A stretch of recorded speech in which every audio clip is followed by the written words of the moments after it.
Coming up next on the Jeff Crilley Show, you're going to meet a family nurse practitioner, and she's going to teach us all how to live a healthier lifestyle. Her journey just ahead.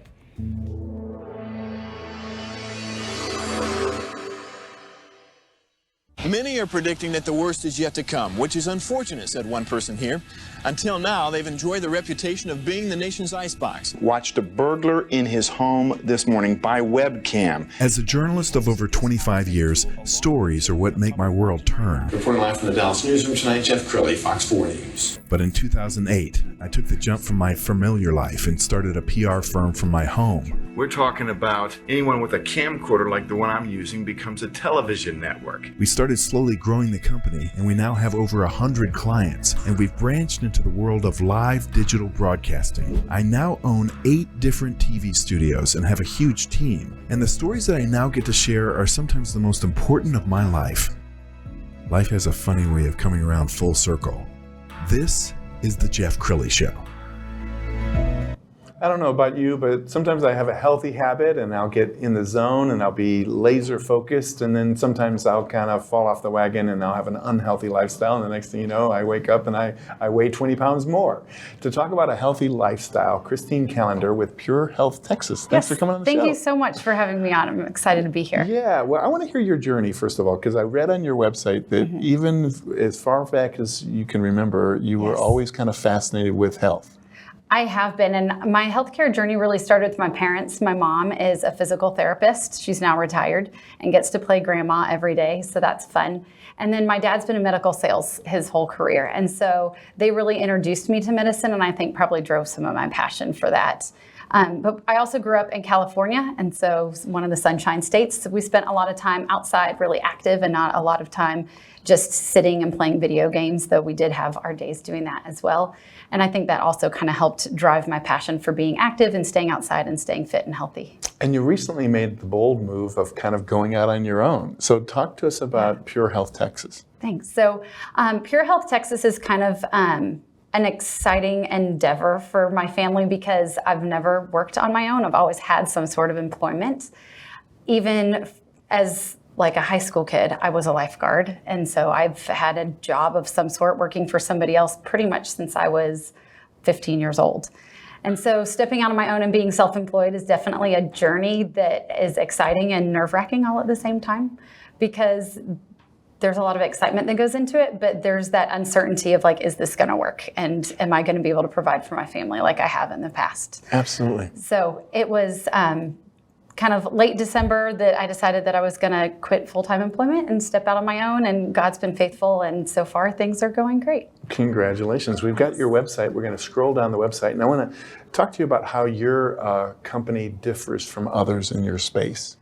So being a family nurse practitioner, I was a nurse first. So anybody that has nurse practitioner in their title is going to typically have gone through nursing school and worked as a nurse for at least a handful of years before they went back and became a nurse practitioner, which is a master levels degree.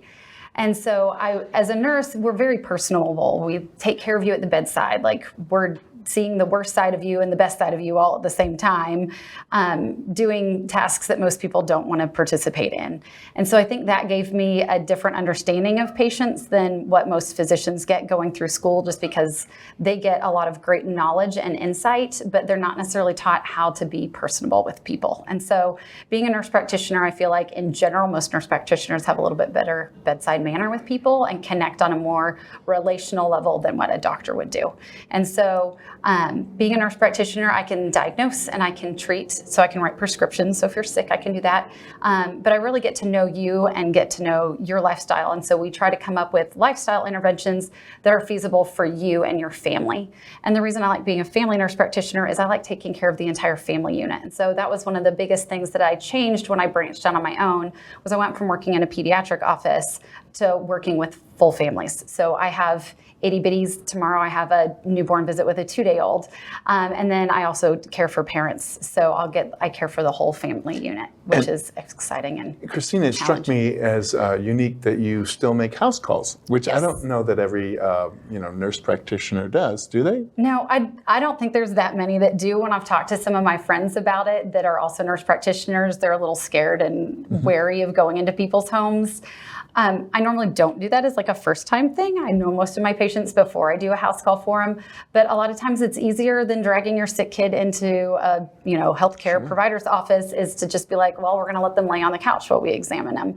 And so I'll do house calls for sick visits from time to time. And then for my newborns, I try to keep them out of the office, even though the office is pretty clean, because of the number of patients I see on a daily basis. There's not a long waiting room time, but I'll still go to the house to try to protect them and keep them in their happy little nest. I was on your Facebook page and I found a really cute picture. We're going to put this up and I want you to describe. So the little girl didn't want to get out of the car seat. Is that what happened? So, and it's actually her little sister's car seat. So Okay. she didn't even fit in the car seat anymore, but she was really frightened about being examined. And a lot of times you can get a better exam when you meet a kid where they're at. So kids are typically frightened of all the equipment and the fact that, a physician's office or a medical provider's office looks a little scary, and you're poking and prodding and looking in their ears, and having anything put in your ear doesn't feel great. So it's like, oh, hold on, let me kind of hide in my comfy place. Well, her comfy place was hiding in her sister's car seat. And so she kept retreating into the car seat. And I was like, well, I'm not going to get a good exam fighting you and having you scream. I'll just come to you at the car seat. So. I think that's awesome. And in medical school, they don't teach bedside manner. So does that come from mom or dad, or have you always had this gift? I think that kind of goes along with being a nurse before a nurse practitioner, and just being able to meet people where they're at, and maybe just some of that being God-given passion for people. That's really cool. And I think one of the things that she does is she eats her own cooking. So the advice that you're giving your patients, you take yourself. So we've got another picture, and I want you to tell us, that's you? That's me. So that is the one and only actual CrossFit competition that I've been involved in, and it was a team competition, so you can see my teammates in the background. And then I did Camp Gladiator for a while, and so this is during a Camp Gladiator competition and you can see I'm barefoot because my shoe broke.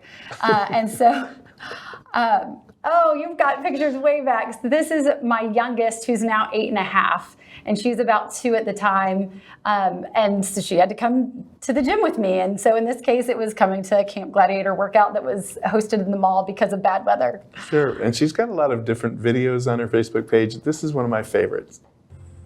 All right, this is Christine Callander, the CG trainer here with my Central Market camp, and they are out here doing some Fill the Cup. So check out what they've got going on this morning. Some Fill the Cup team workout here, starting their spring training off right, getting some power skips in,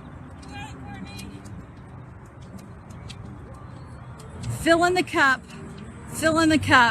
getting back, team workouts, nice high five, team pass off, going again, looking good, getting their spring training in. We'd love to have you come join us for spring training with Camp Gladiator. Message me for more information. We'd love to see you out here. All right, I want to know more so about funny. that. Now, what time in the morning was that? So it was a 5:30 workout group. So I would get up and typically get out to the Central Market parking lot at about 4:30, 4:45 in the morning and get the workout set up. That morning in particular, we were doing Fill the Cup, as you heard me say a couple times.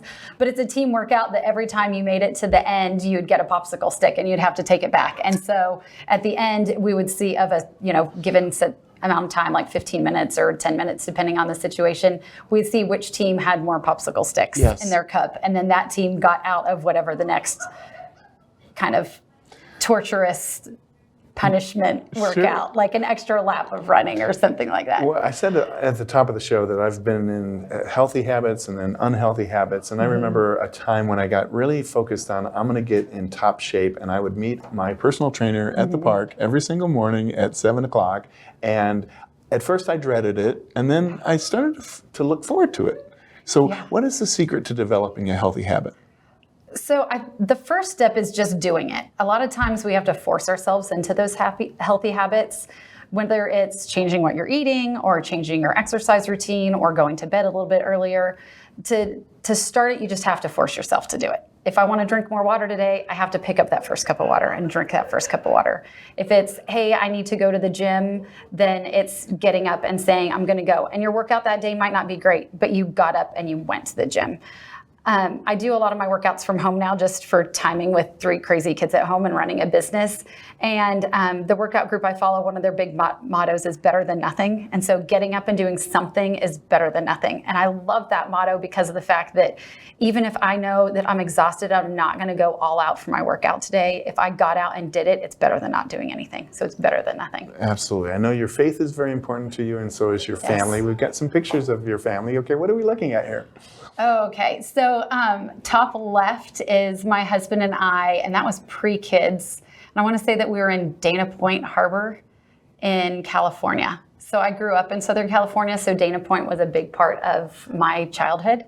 And so we went back there a few summers to just kind of vacation and enjoy life. Then the middle one is a ski trip. I think that might have been pre-kids too, based on the jacket color. And I'm like, okay, the green jacket was a few years back. And I'm a snowboarder. My husband is a skier. I tried skiing once since we got married, and it did not go over well. I can make it down the hill just fine on a snowboard. You strap 2 things on my feet, and I'm going 2 different directions. This is my family. So this is a more recent photo. It's from fall of 2022.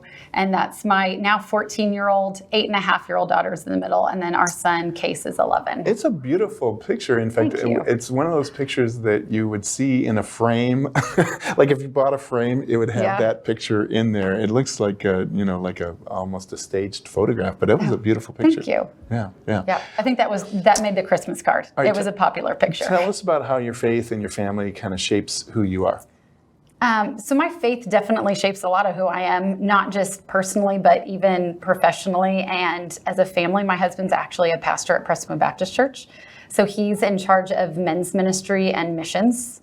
And he has a fancy title. I think it's global outreach or something like that. But Prestonwood's actually what brought us together as a family. I met my husband at Prestonwood Baptist Church in 2003 when I joined the church and decided I was going to find a Bible study class I wanted to attend.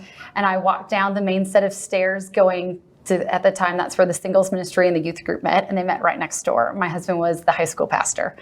And we ran into each other, and initially he thought I was a high schooler. And so he was inviting me in, and I'm like, oh, no. I've already graduated, done college, we're out of that. But thank you. Can you just show me where the singles meet? And long story short, he kind of had his assistant at the time that was in the singles class stalk me for my phone number. I love that. And then kind of pursued me by asking me to just join group events with the singles group and some other things like that. Wow, I'm a hopeless romantic, so I love stories like that. In the final minute, I want to talk about why somebody would consider going to you rather than just their general family doctor. Yeah. So it's kind of a complicated question to answer in a couple minutes, but the biggest reason that my patients typically choose to come to my practice is the personal connection that we develop with each other. My patients have my cell phone number, and they know that they can text me in the middle of the night, they can call me in the middle of the night. It's not something that's going to bother me. I'm not opposed to that. I want them to feel like they can reach out whenever they need to, and I want to be that personal connection and the person that they rely on when something goes wrong. And then I also try to make it healthcare affordable. So a lot of my patients have alternate insurance plans. So a lot of plans that don't cover traditional well visits. And so I try to have my pricing structure such that anybody can afford it. Most of my pricing structure includes labs that we need to run. So basic labs for an adult are typically covered in there. But I think the biggest reason people choose to come to my practice is the personal connection and just kind of the entire family care. Most of the time when I'm taking care of a mom, I have the 3 kids sitting on the floor playing with Paw Patrol because that's the bucket of toys that ended up in the office. And we talk to the kids and involve them in the process. And I'm not opposed to talking over kid chatter and enjoying the children that are in the room at the same time as we're working with the parents on their health and their habits. Well, I know you are truly blessed, and I see big things for your practice. So Thank thank you you so much for coming on the show. Thank you so much for having me. We're going to end with a website, which is purehealthtexas.com, the great Christine Callander. Thanks for coming on the show. Thank you so much for having me. That's it for now. We'll see you next time.